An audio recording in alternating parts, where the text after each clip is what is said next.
Hello friends, welcome back to Jais academy. कैसे हैं सभी लोग? उम्मीद करते हैं सभी लोग बहुत अच्छे होंगे और अपनी तैयारी को लगातार बेहतर कर रहे होंगे। तो देखिए, आज हम लोग बात करने वाले हैं सामान्य हिंदी। देखिए, जो हमारी सामान्य हिंदी है, हमारे कॉम्पिटेटिव एग्जाम में लगभग 1/4 की पूछी जाती है। कितनी पूछी जाती है? लगभग 1/4 भाग पूछे जाते हैं। चाहे वो यूपी पुलिस हो, चाहे एसएससी जीडी हो, चाहे यूपी टेट हो, चाहे यूपी लेखपाल हो, तो उसमें लगभग कितनी पूछी जाती है? 1/4 की पूछी जाती है। तो देखिए, आज हम लोग बात करेंगे संधि की। आज का हमारा टॉपिक रहेगा संधि। जो हमारा टॉपिक है संधि, इससे लगभग कितने प्रश्न पूछे जाते हैं? तो देखिए, हर एग्जाम में संधि से लगभग 2 या 3 प्रश्न लिए जाते हैं, मतलब 4 या 6 नंबर आते हैं। ठीक है, तो देखिए, हम लोग बात सबसे पहले जो संधि से प्रश्न पूछे जाते हैं वो किस प्रकार पूछे जाते हैं। देखिए, जो छोटे छोटे पॉइंटों से प्रश्न पूछे जाते हैं, ज्यादा बच्चा उन पर ध्यान नहीं देता है। तो देखिए, वो पॉइंट क्या है? पूछा जाता है कि संधि का शाब्दिक अर्थ क्या होता है, या संधि का विलोम क्या होता है, संधि का संधि विच्छेद क्या होता है, व्यंजन संधि के प्रमुख कितने नियम होते हैं, स्वर संधि के क्या होती है, इसके कितने नियम होते हैं, संधि के कितने प्रकार होते हैं, और संधि के विच्छेद यानी इनका मूल रूप क्या होता है, इनसे संधि विच्छेद किस प्रकार बनाए जाते हैं। ठीक है, तो देखिए, इन सभी पॉइंटों को, इन सभी प्रश्नों को हम लोग आज इस क्लास में अच्छे से डिस्कस करने वाले हैं। ठीक है, तो देखिए, आज ये हमारी संधि की 4th क्लास है। फर्स्ट, सेकेंड, थर्ड क्लास हमने अच्छे से क्लियर की थी, उसी प्रकार हम लोग इसको भी अच्छे से क्लियर करेंगे। ठीक है, तो देखिए, ये क्लास को प्रारंभ करते हैं। तो सबसे पहले हम जानेंगे क्या संधि का शाब्दिक अर्थ क्या होता है। क्या जो हमसे प्रश्न बनता है, पूछा जाता है, कहीं दे दिया जाता है कि संधि का शाब्दिक अर्थ क्या होता है, तो संधि का शाब्दिक अर्थ होता है मेल। क्या? मेल करना, यानी किसी से समझौता करना।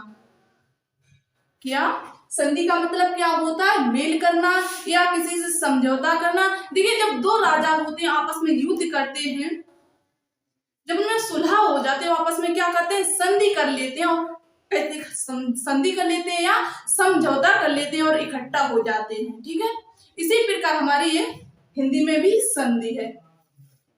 ठीक है, तो देखिए, इसका शाब्दिक अर्थ क्या होता है? तो इसका शाब्दिक अर्थ होता है मेल करना। क्या होता है? मेल करना।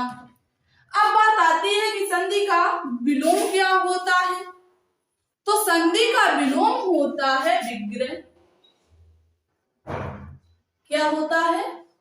विग्रह करना।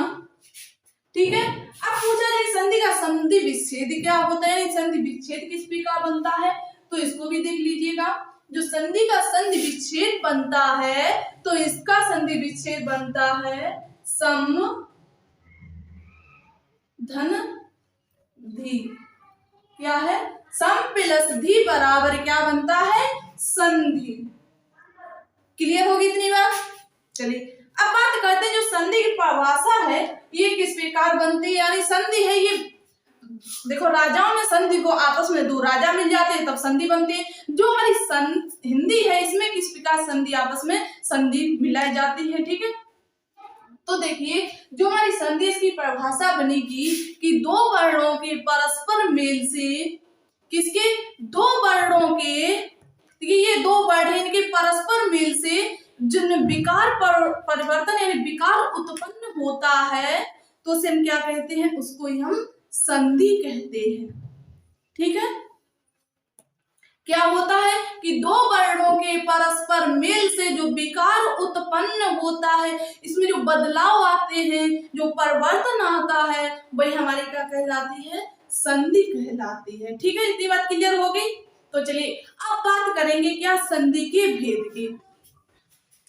जो हमारी ये संधि है, इसके कितने प्रकार होते हैं? जो हमारी संधि है, इसके प्रमुख 3 प्रकार होते हैं। संधि कितने प्रकार की होती है? संधि के प्रकार। तो देखिए, जो हमारी संधि है, इसके मुख्यतः 3 प्रकार होते हैं। कितने प्रकार होते हैं? 3 प्रकार होते हैं। कौन कौन से होते हैं?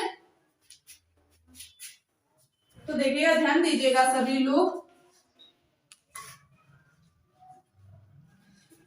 संधि के कितने प्रकार होते हैं? संधि के 3 प्रकार होते हैं। कौन कौन से? पहला इसमें स्वर संधि, क्या है? स्वर संधि। दूसरा है व्यंजन संधि और तीसरा इसी में विसर्ग संधि। तीसरा प्रकार क्या है? विसर्ग संधि। क्लियर हो गए? संधि के प्रमुख 3 भेद होते हैं। कौन कौन से होते हैं? पहला है स्वर संधि, दूसरा है व्यंजन संधि और तीसरा है विसर्ग संधि। ठीक है, अब बात आती है स्वर संधि क्या होती है। स्वर संधि कैसे बनती है? तो स्वर संधि 2 स्वतंत्र स्वरों के मेल से बनती है। स्वर हमारे कैसे होते हैं? स्वतंत्र होते हैं। तो हालांकि इसका मेल कैसे होगा? 2 स्वरों के मेल से होगा या 2 समान स्वरों के मेल से होगा। ठीक है, इतनी बात क्लियर हो गई। अब बात आती है जो स्वर संधि है इसके कितने भेद होते हैं। तो एक बार सभी लोग कमेंट कीजिएगा, जो हमारी स्वर संधि है इसके प्रमुख कितने भेद होते हैं? सभी लोग एक बार कमेंट करें, क्या स्वर संधि के प्रमुख भेद? बहुत अच्छे। चलिए देखिए, तो इसके कितने भेद होते हैं? स्वर संधि प्रमुख 5 भेद होते हैं। कितने भेद होते हैं? स्वर संधि के प्रमुख 5 भेद होते हैं। कौन कौन से होते हैं? ध्यान दीजिएगा एक बार। पहला है दीर्घ स्वर संधि। कौन सा? दीर्घ स्वर संधि। ठीक है, और दूसरा प्रकार है इसी में गुण स्वर संधि। गुण स्वर संधि। तीसरा है वृद्धि स्वर संधि। चौथा प्रकार है एड़ स्वर संधि और 5वां प्रकार है, अंतिम प्रकार है अयादी स्वर संधि। क्या? अयादी स्वर संधि।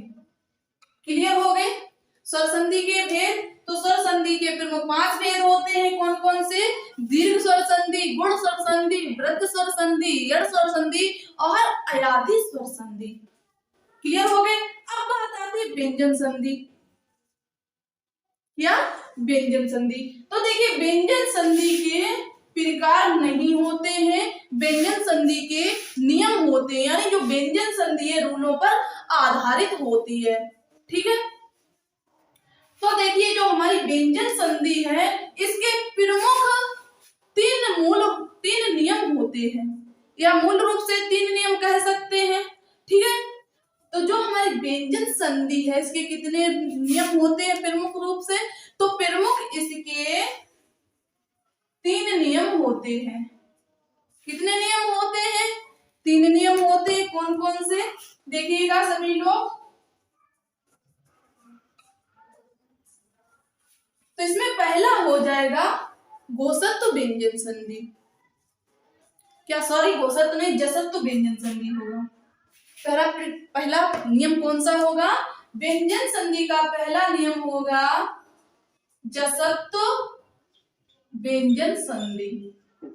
ठीक है, और दूसरा प्रकार है चरत्व व्यंजन संधि। क्या है? चरत्व व्यंजन संधि। और जो जिसमें तीसरा नियम है अनुनासिक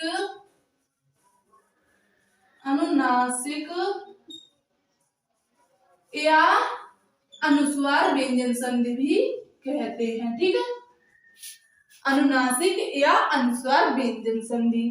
क्लियर हो गए? देखिए, जो हमारी व्यंजन जसत्व व्यंजन संधि है इसके भी 2 प्रमुख रूल है। किसके?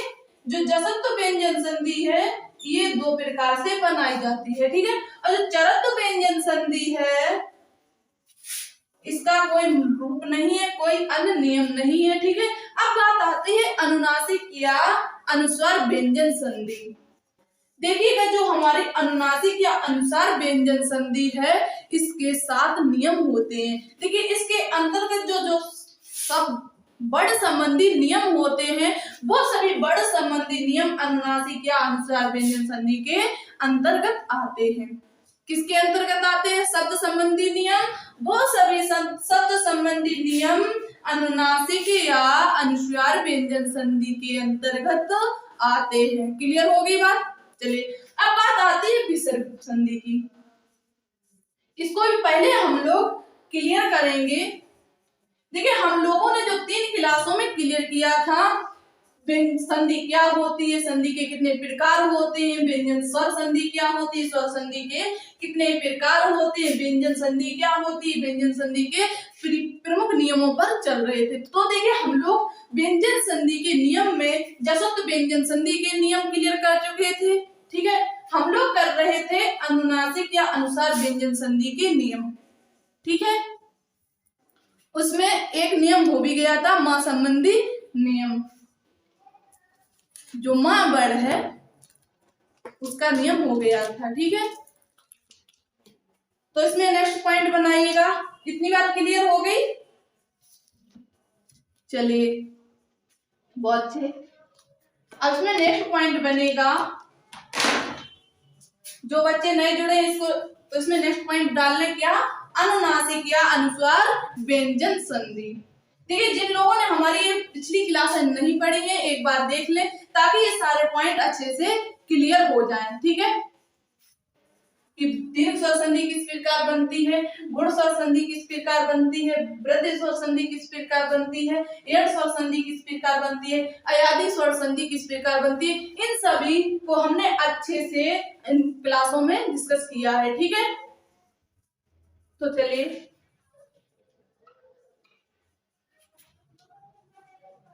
अब इसमें नेक्स्ट पॉइंट बनाइएगा, क्या अनुनासिक या अनुस्वार व्यंजन संधि।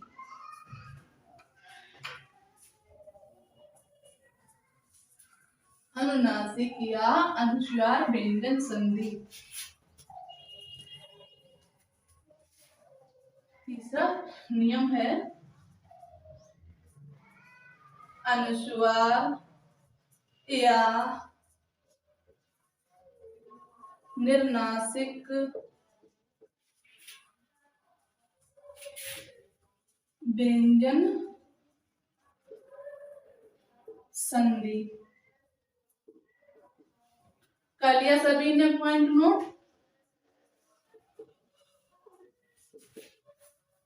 रूल नंबर 3 क्या है, अनुस्वार या निर्नासिक व्यंजन संधि।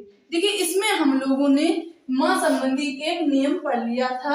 अब इसमें नियम नंबर 2 डालिए, क्या मां संबंधी नियम। ठीक है, मां संबंधी प्रमुख इसके 3 नियम हैं। क्या मां संबंधी नियम। ठीक है, देखिए इसमें जो हमने मां संबंधी पहला नियम क्लियर किया था उसमें था कि जो हमारे वर्ड होते हैं कौन से, का से लेकर भा तक के वर्ड आ जाते हैं तो वो अनुस्वार में चेंज हो जाते हैं। आप लोग समझो अनुस्वार क्या होता है। अनुस्वार जो वर्ण के ऊपर, जो शब्द के ऊपर बिंदु लगी होती है, जैसे इस पर लगी है, इस पर व्यंजन पर, ये क्या है, ये हमारी अनुस्वार व्यंजन संधि है। क्या अनुस्वार बिंदु, इसको क्या कहते हैं, अनुस्वार संधि। संधि नहीं है, अनुस्वार बिंदु है। ठीक है, जब हमने देखिए जैसे एक उच्चारण समझिएगा तो आप लोग समझोगे। उदाहरण देखिएगा,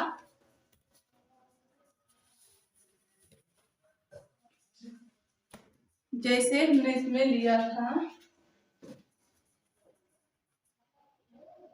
बाघ धन ईस बराबर क्या हो जाएगा, तो बाघ धन ईस बराबर हो जाएगा बागीस। क्या होगा, बागीस। का किसमें परिवर्तित हो गया, गा में परिवर्तित हो गया। ठीक है, लेकिन हम लोग बात कर रहे थे किसकी, निरुनासिक या अनुसार व्यंजन संधि की। ठीक है, तो देखिए उसका उदाहरण समझिएगा। जैसे हमने इसमें उदाहरण लिया क्या, सम धन चार, इसको समझिएगा, ध्यान दीजिएगा सभी लोग।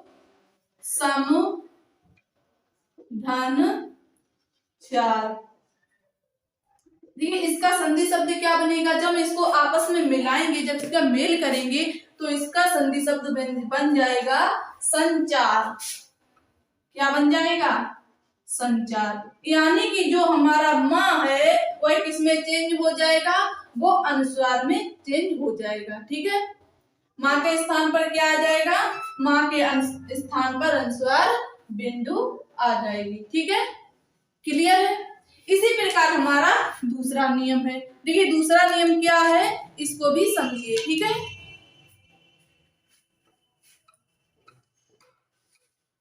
जो हमारा दूसरा नियम है, दूसरे नियम के अंतर्गत दिया गया है कि यदि प्रथमा अक्षर के बाद माँ ना तो क्या है, यदि प्रथमा अक्षर के बाद माँ या ना आए तो माँ या ना किसमें परिवर्तित हो जाता है, माँ या ना जैसा ही हो जाता है। जैसे समझिएगा, पहले रूल लिख लीजिएगा, फिर उसके बाद समझिएगा तो अच्छे से क्लियर हो जाएगा। ठीक है, क्या है, यदि प्रथमा अक्षर के बाद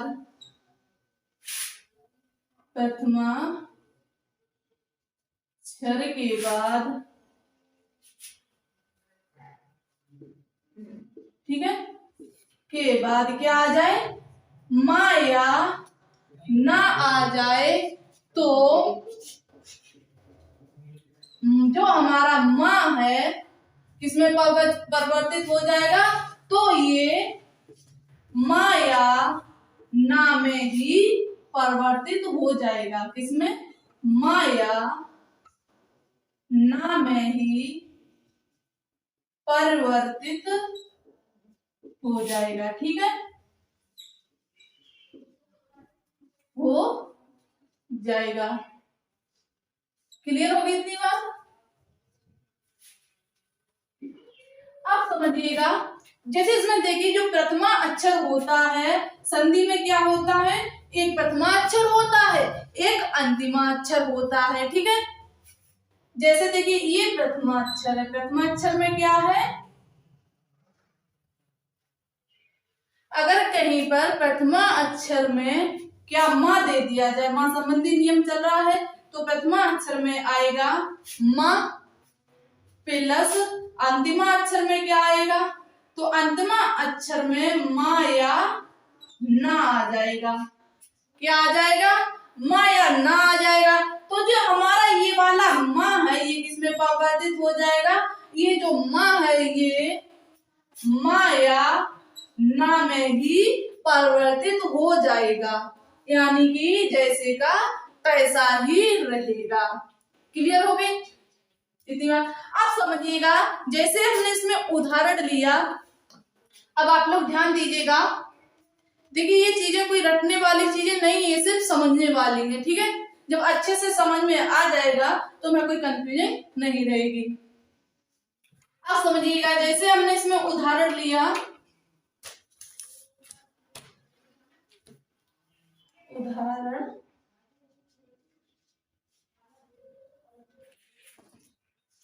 जैसे हमने इसमें उदाहरण लिया क्या, सम प्लस मान।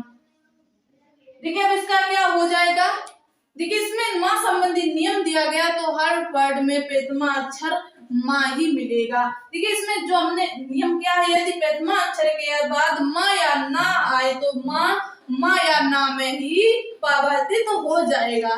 क्लियर है इतनी बार। अब देखिए इसमें प्रथमा अक्षर क्या है, प्रथमा अक्षर है हमारा इसमें माँ, क्या है, माँ है, तो ये किसमें परिवर्तित होगा, ये। अब इसका द्वितीय अक्षर है माँ या ना, तो ये किसमें परिवर्तित होगा, माँ या ना। अगर देखिए इसमें द्वितीय स्थान पर माँ दिया गया है तो माँ में परिवर्तित हो जाएगा, अगर ना होता तो ना में परिवर्तित हो जाता। तो देखिएगा जब इसका संधि शब्द बनाएंगे, जब इसको मिलाएंगे तो ये क्या बन जाएगा, तो ये बनेगा जाके सम्मान। क्या बना, सम्मान। क्लियर हो गया किस प्रकार बना, यानी कि प्रथम अक्षर द्वितीय अक्षर जैसा ही रहेगा। ठीक है, और समझिएगा जैसे हमने इसमें एक और उदाहरण लिया, क्या, समधन मोहन। क्या, समधन मोहन। जब इसका मेल करेंगे तो इसका क्या बन जाएगा, तो इसका बन जाएगा, तो इसका संधि शब्द हो जाएगा सम्मोहन। क्या हो जाएगा, सम्मोहन। क्यों हो जाएगा सम्मोहन, वो इसलिए हो जाएगा जो प्रथमा अक्षर माँ है ये किसमें परिवर्तित होगा, ये माँ में ही परिवर्तित होगा। ठीक है, तो चलिए इसमें एक और उदाहरण समझिएगा। जैसे हमने इसमें उदाहरण लिया, क्या, सन प्लस निकट बराबर क्या होगा, सन धन निकट बराबर हो जाएगा सन्निकट। क्या होगा, सन्निकट। क्यों होगा, ये तो आप लोग समझ गए होंगे। सन्निकट, अगर नहीं समझे कोई बात नहीं तो समझिएगा, ध्यान दीजिएगा। क्या है हमारा संधि विच्छेद, संधि विच्छेद दिया गया इसमें सन धन निकट। जब इसका आपस में मेल करेंगे तो बन जाएगा सन्निकट। अब ये क्यों बन जाएगा, नियम क्या था, यदि प्रथमा अक्षर माँ या ना हो तो माँ या ना में ही परिवर्तित हो जाएगा। वही बात इसमें है, इसमें प्रथमा अक्षर क्या दिया गया है, इसमें प्रथमा अक्षर दिया गया है ना। क्या है, ना। तो इसमें द्वितीय अक्षर क्या है, द्वितीय अक्षर भी ना दिया गया है। तो इसका क्या हो जाएगा, ये ना किसमें परिवर्तित होगा, ये ना में ही परिवर्तित होगा। ठीक है, तो इसलिए क्या हो गया, इसलिए ये हो गया सन्निकट। क्लियर है, चलिए जैसे और समझिएगा। जैसे हमने इसमें उदाहरण लिया सन प्लस 89, क्या है, सन प्लस 89 बराबर क्या हो जाएगा, तो ये हो जाएगा हमारा सन्यासी। क्या हो जाएगा, सन्यासी। क्लियर हो गया, तो ये नियम अच्छे से क्लियर हो गया कि माँ के बाद क्या आएगा, इसको किसमें परिवर्तित करेंगे। अच्छे से क्लियर हो गया होगा, यस या नो, सभी लोग बार कमेंट कीजिएगा फटाफट।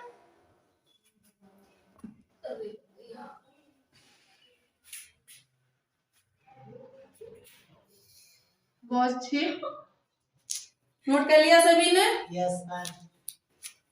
चलिए अब डालिए माँ संबंधी जो तीसरा नियम है इसको भी समझिएगा।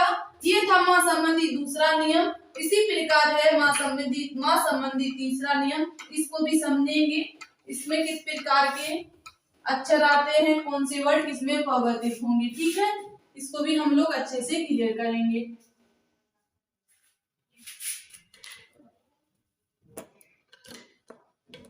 जो इसमें है माँ संबंधी तीसरा नियम, तीसरा नियम क्या है, यदि माँ के बाद कोई अंतस्थ व्यंजन आए, क्या है, अंतस्थ व्यंजन। अंतस्थ व्यंजन होते क्या क्या है, तो अंतस्थ व्यंजन होते हैं या, रा, ला, वा, या फिर ऊष्म व्यंजन आए। कौन कौन से आए, यदि माँ के बाद कोई अंतस्थ व्यंजन आए या फिर ऊष्म व्यंजन आए। ठीक है, तो जो माँ है किसमें परिवर्तित हो जाएगा, ये माँ परिवर्तित हो जाएगा अनुस्वार में। किसमें परिवर्तित होगा? अनुस्वार में। अब ऊष्म व्यंजन कौन कौन से होते हैं, एक बार सभी लोग कमेंट कीजिएगा।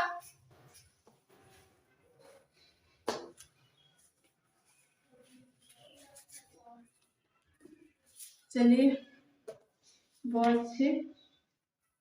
तो इसका नियम नोट कीजिएगा, फिर हम लोग उच्चार समझेंगे, उदाहरण समझेंगे जो हमारे एग्जाम में पूछे जाते हैं।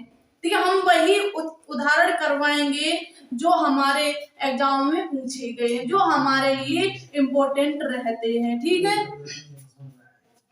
चलिए तो देखिए इसका जो नियम नंबर 3 है ये क्या कह रहा है, जो हमारा नियम नंबर 3 है माँ संबंधी, ये कह रहा है यदि माँ के बाद, किसके बाद? माँ के बाद कौन कौन से वर्ड आए? माँ के बाद कोई अंतःस्थ व्यंजन, अंतःस्थ व्यंजन या अंतःस्थ व्यंजन या ऊष्म व्यंजन, ऊष्म व्यंजन आए तो ये माँ हमारा है किसमें परिवर्तित हो जाएगा? ये परिवर्तित हो जाएगा नाम में। किसमें परिवर्तित होगा? नाम, सॉरी नाम में नहीं, अनुस्वार में, यानी कि अंक बिंदु में। उसी को हम लोग क्या बोलते हैं? अनुस्वार बोलते हैं। ठीक है, क्या यदि माँ के बाद कोई अंतःस्थ व्यंजन या ऊष्म व्यंजन आए तो माँ किसमें परिवर्तित हो जाता है? तो माँ अनुस्वार में परिवर्तित हो जाता है, अनुस्वार में परिवर्तित हो जाता है। ठीक है, क्लियर हो गई थी बात?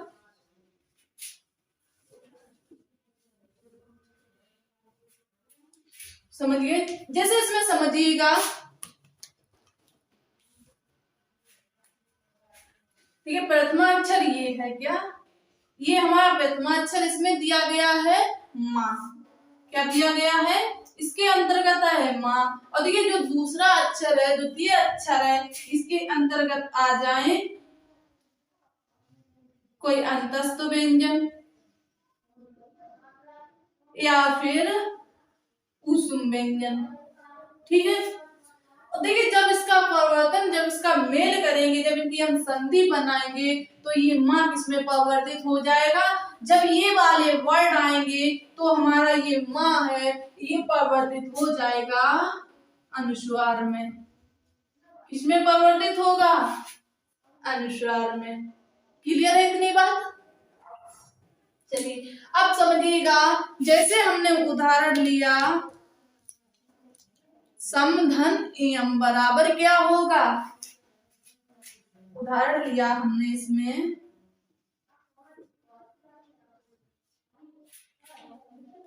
समधन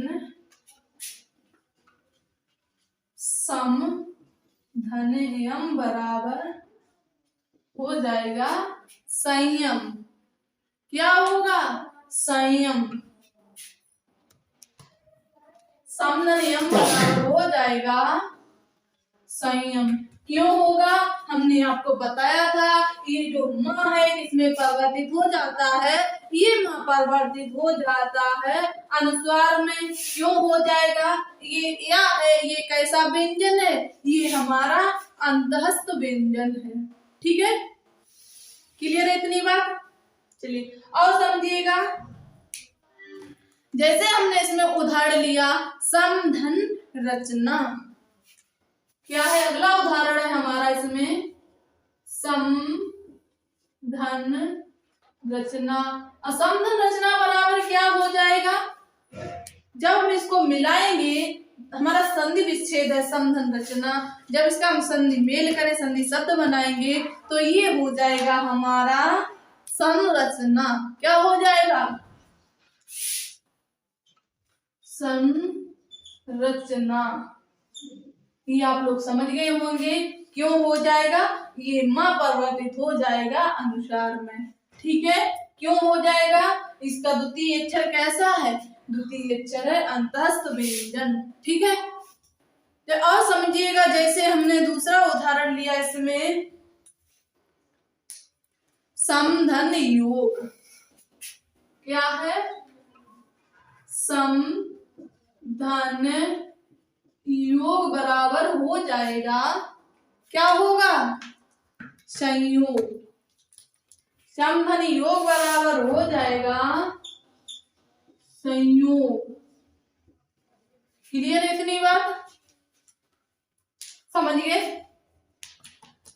जैसे और समझिएगा, जैसे हमने इसमें उदाहरण लिया क्या? समधन लेख। समधन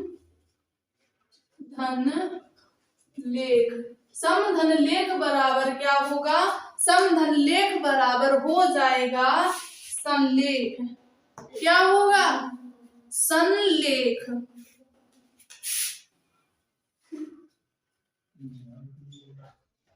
संलेख। क्लियर है? चलिए, तो ये तीसरा नियम भी अच्छे से क्लियर हो गया होगा, अच्छे से समझ में आया। सभी लोग ऐसे अनुमान में एक बार जवाब दीजिएगा।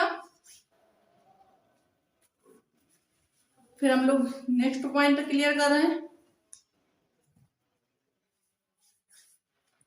बहुत अच्छे, नोट कर लिया सभी ने? चलिए, अब हम लोग पढ़ेंगे क्या? टा संबंधी नियम। ये था हमारा मां संबंधी नियम।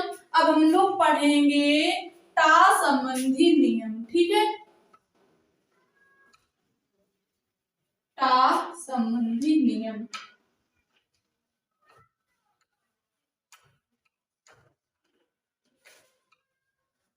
नेक्स्ट पॉइंट बनाइएगा। नेक्स्ट पॉइंट है हमारा इसमें टा संबंधी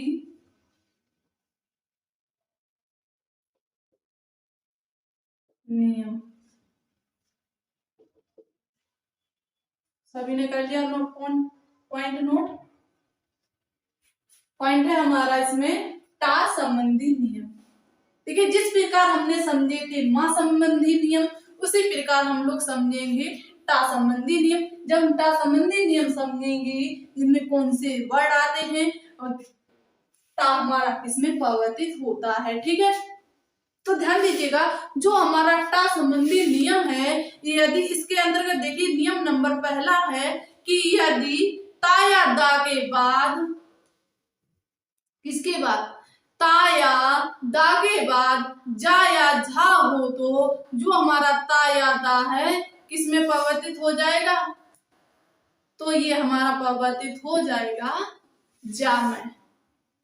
किसमें होगा परिवर्तित? जा में होगा। ठीक है,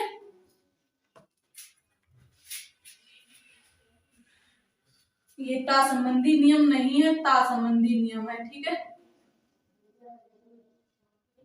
ता संबंधी नियम। क्या पॉइंट है हमारा? पॉइंट है ता संबंधी नियम। क्या है? यदि ता या दा के बाद जा या झा आ जाए, जो हमारा ता या दा है ये किसमें परिवर्तित हो जाएगा? तो ये परिवर्तित हो जाएगा जा में। क्लियर हो गया? चलिए नोट कीजिएगा, नियम क्या है? यदि ता या दा के बाद, ता या दा के बाद जा या झा आ जाए, जा या झा आ जाए, तो दा या ता या दा किसमें परिवर्तित हो जाता है? ता या दा जा में परिवर्तित हो जाता है। ता या दा जा में परिवर्तित हो जाता है। क्लियर है? परिवर्तित हो जाता है। समझ में आया नियम क्या है कि यदि ता या दा के बाद जा या झा आ जाए तो ता या जा किसमें परिवर्तित हो जाता है, ता या जा, क्या ता या दा जा में परिवर्तित तो हो जाता है। क्लियर है? तो इसका उदाहरण देखिएगा, अब समझिएगा, ध्यान दीजिएगा। जैसे इसमें समझिएगा, प्रथमा अक्षर क्या है, प्रथमा अक्षर है हमारे ता या दा, क्या ता या दा प्लस, और देखिए दूसरा अक्षर क्या है, दूसरे अक्षर में जा या झा आ जाए, क्या जा या झा आ जाए तो ता या दा का क्या हो जाएगा, तो ये ता और झा, ता और दा किसमें परिवर्तित हो जाएंगे, तो ये हमारे ता या दा है, ये परिवर्तित हो जाएंगे जा में। किसमें परिवर्तित हो जाएंगे, जा में। समझ गए किस प्रकार होंगे। अब देखिएगा, जैसे हमने इसमें उदाहरण लिया, अब समझिएगा,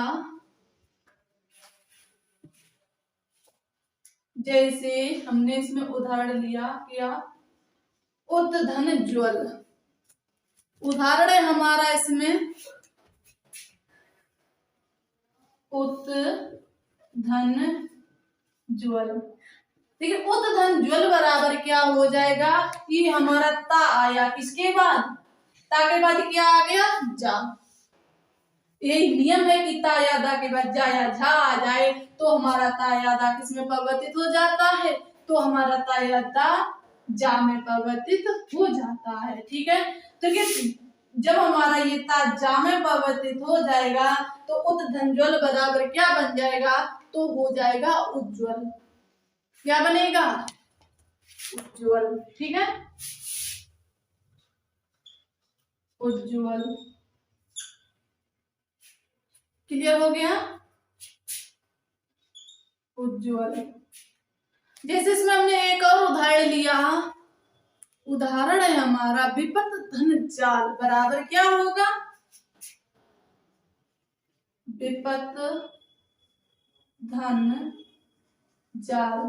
ठीक है, विपत धन जाल बराबर हो जाएगा विपत जाल। क्या होगा, विपत जाल, यानी विपत्तियों का जाल। ठीक है, विपत विपत जाल। क्लियर हो गया। ठीक है, उज्ज्वल शुद्ध वर्तनी में भी पूछा जाता है।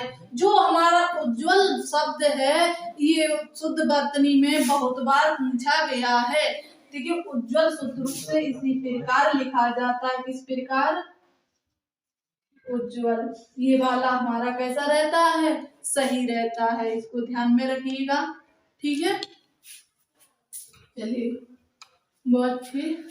जैसे इसमें हमने एक और उदाहरण लिया, क्या सत धन जन बराबर क्या होगा, तो सभी लोग कमेंट कीजिएगा। हालांकि आप लोग ये अच्छे से समझ गए होंगे। क्या सत धन जन बराबर क्या बनेगा, सभी लोग एक बार कमेंट कीजिएगा। बहुत अच्छे, क्या है, सत्य धन जन, तो इसका संधि शब्द बन जाएगा सज्जन। ता किसमें परिवर्तित हो जाएगा, जा में। क्या बन गया, सज्जन। क्लियर है इतनी बात। चलिए, तो ये था हमारा ता संधि नियम। ठीक है, देखिए इसी प्रकार माँ में 2-3 नियम थे, ता में भी लगभग 2 या 3 नियम है। तो इसका दूसरा नियम देखिएगा, पहला नियम भी आप लोगों को अच्छे से क्लियर हो गया होगा। ठीक है, चलिए अब बात करेंगे ता संबंधी के दूसरे नियम की। ये नोट कर लिया सभी ने, बहुत अच्छी। चलिए अब नेक्स्ट पॉइंट डालिएगा।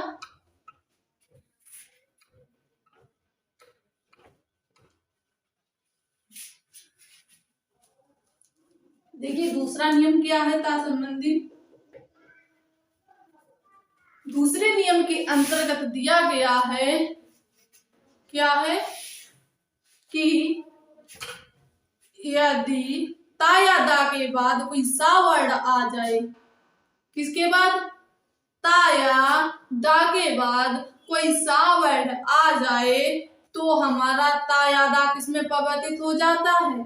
तो हमारा जो ता है वो परिवर्तित ता या दा परिवर्तित हो जाता है चा में, और जो सा होता है वो परिवर्तित हो जाता है छा में।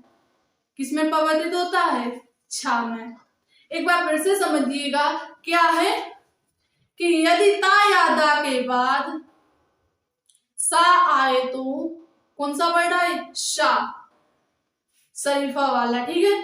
कि यदि ता या दा के बाद सा वर्ड आ जाए तो ता या दा चा में परिवर्तित हो जाते हैं, और जो हमारा सा है ये छा में परिवर्तित हो जाता है, ठीक है। किसमें परिवर्तित होता है? छा में, यानी छाता वाले में, ठीक है। तो नोट कीजिएगा नियम क्या है कि यदि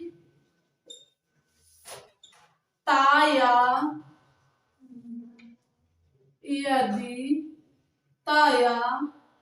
दा के बाद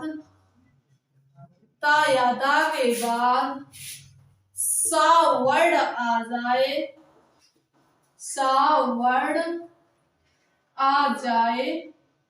तो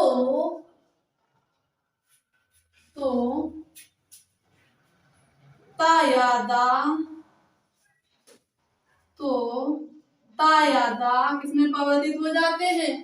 ता या दा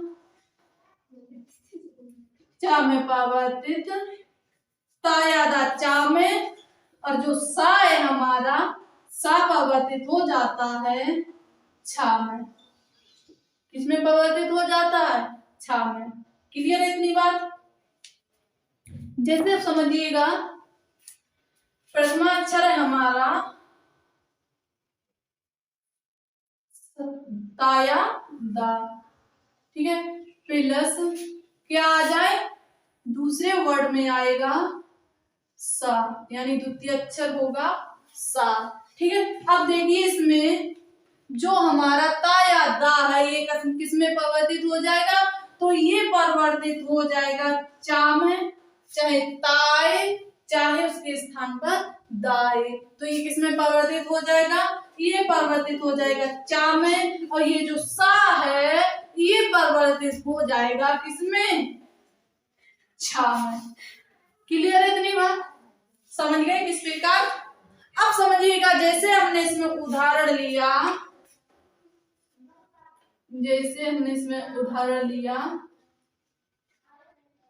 उत्धन श्वास बराबर क्या हो जाएगा?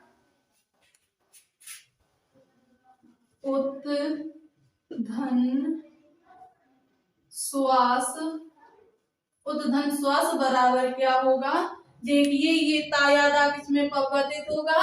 ता या दा परिवर्तित होगा चा में, और ये सा है इसमें, ये किसमें परिवर्तित होगा? ये परिवर्तित होगा सा में। जब उत्धन श्वास का संधि मेल करेंगे, जब संधि शब्द बनाएंगे तो ये क्या बन जाएगा? तो ये बन जाएगा उच्छ्वास। क्या बना?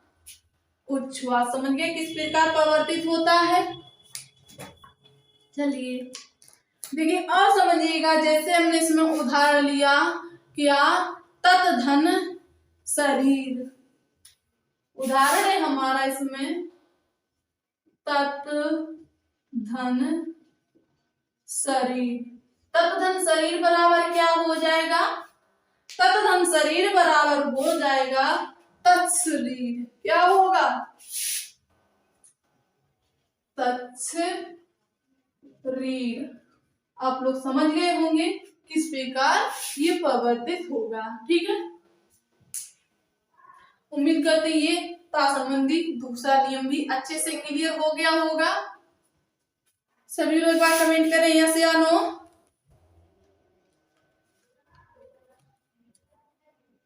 सभी लोग एक बार कमेंट कीजिएगा समझ में आ रहा है या नहीं।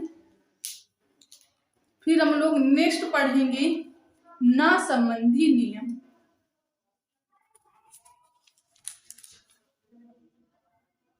या ना संबंधी नियम।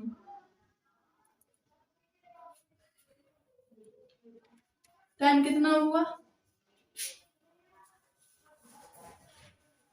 बहुत अच्छे से क्लियर हो रही है। तो देखिए आज की क्लास यहीं तक रखती हूँ।